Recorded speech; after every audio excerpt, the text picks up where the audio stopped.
Football teams operate as complex, adaptive systems. 11 discrete players must constantly read, react, and synchronize their movements to solve unpredictable problems in real time, mirroring the behavior of a starling murmuration adjusting to shifting wind currents. For decades, sports science relied on a philosophy rooted in Cartesian reductionism. This approach attempts to manage complexity by breaking a phenomenon into its simplest, independent parts, to be maximized individually before reassembly. This diagram shows how that reductionist theory is applied to football. The sport is fractured into tactical, technical, psychological, and physical dimensions, represented as 4 separate, equal spheres resting on the plane of the game. Coaches train stamina on a track, technique with static cones, and tactics on a whiteboard. Training physical fitness independent of tactical context creates a severe neurological conflict. A player internalizes motor behaviors and metabolic rhythms based on the sterile signals of a track workout, lacking the chaotic visual and spatial cues of an actual match. When the whistle blows, the environment floods the player with unpredictable variables. Because their physical conditioning was built in a vacuum, without the pressure of an opponent or the geometry of the pitch, the acquired fitness rapidly breaks down under the non-linear stress of the game. The human athlete is an indivisible unit.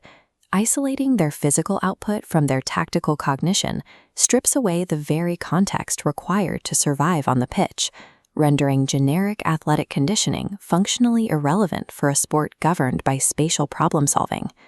Recognizing the limits of reductionist sports science, Professor Vitor Frade at the University of Porto developed a methodology 40 years ago that rejected the separation of training variables.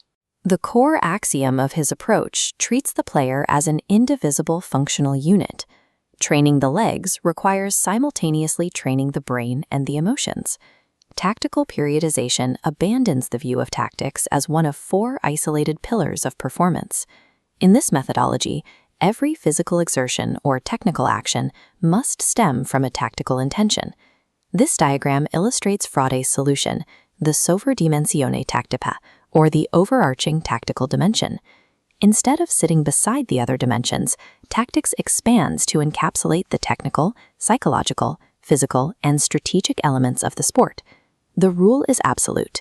Every physical exertion, every technical touch, and every psychological stressor experienced in training must be the direct byproduct of the tactical environment.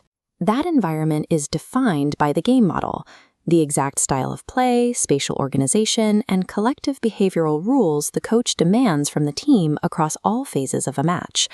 Elite practitioners like Jose Mourinho proved the efficacy of this shift. They abandoned generic fitness coaching and built Champions League-winning squads by focusing on cognitive, tactical instruction. Under tactical periodization, a team trains the specific physical demands required to execute their unique game model. General fitness becomes a secondary concern to tactical application. The game model provides an adaptive framework of hierarchical principles across attacking, defending, and transition phases. It is the architectural blueprint for how a team exists on the pitch. The objective is to drill these principles until they become non-mechanical mechanisms. These are collective habits that allow players to instinctively anticipate teammates, preserving cognitive energy for creative problem-solving under pressure. The game model cycle begins with intenzione previa, the coach's idealized mental representation.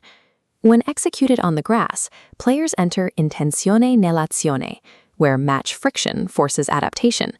This leads to riflessione. The coach observes the performance gap, remodeling parameters. A game model functions as a continuous biological feedback loop. It evolves in response to unpredictable match realities rather than remaining as a finished product. To imprint this evolving game model, coaches rely on the principle of propensities. This principle dictates how training environments are engineered to guarantee specific tactical outcomes. Coaches design exercises with strict spatial and numerical rules that artificially increase the frequency of desired tactical interactions. They stack the deck so that necessary behaviors emerge repeatedly until they become instinctual. This requires complex progression, the precise manipulation of variables like pitch size and player count to isolate specific tactical sub-principles while maintaining the holistic nature of the sport. This diagram shows the collective scale. Here, the coach uses the full pitch to establish macro-level organization, teaching the broad principles of the game model to all 11 players simultaneously. This graphic demonstrates the intersectoral scale. The pitch is condensed to isolate the relationship between two specific units, like the coordination required between the midfield and the attacking line during a counterpress. Here, we see the sectoral scale. The variables are narrowed further to refine the localized behaviors of a single unit, such as an opposing attack forcing the defensive backline to shift and cover. This is the group scale. The exercise restricts space tightly to focus on localized tactical triangles, immediate support interactions, and the geometry of short passing lanes. Finally, this diagram illustrates the individual scale. The context is stripped down to micro-tactical decision-making, forcing the player to process bodily orientation and immediate spatial awareness. Scaling the game down spatially ensures high-volume tactical repetitions while keeping the contextual burden of decision-making intact. The ball remains the center at every level. If every moment of training is heavily tactical, a physiological question arises. How does a team manage its bioenergetics and prevent physical burnout during a congested season? The morphocycle provides the solution. This is the fundamental 7-day tactical training cell used to navigate fixture schedules and manage fatigue while acquiring new tactical habits. It operates on the principle of horizontal alternation in specificity. This method distributes different muscular contraction systems, tension, duration, and velocity across the training week to ensure optimal recovery and performance. This chart maps the weekly regime. Wednesday peaks the blue tension line via tight drills demanding explosive accelerations. Thursday peaks the green duration line by expanding the pitch to build aerobic power.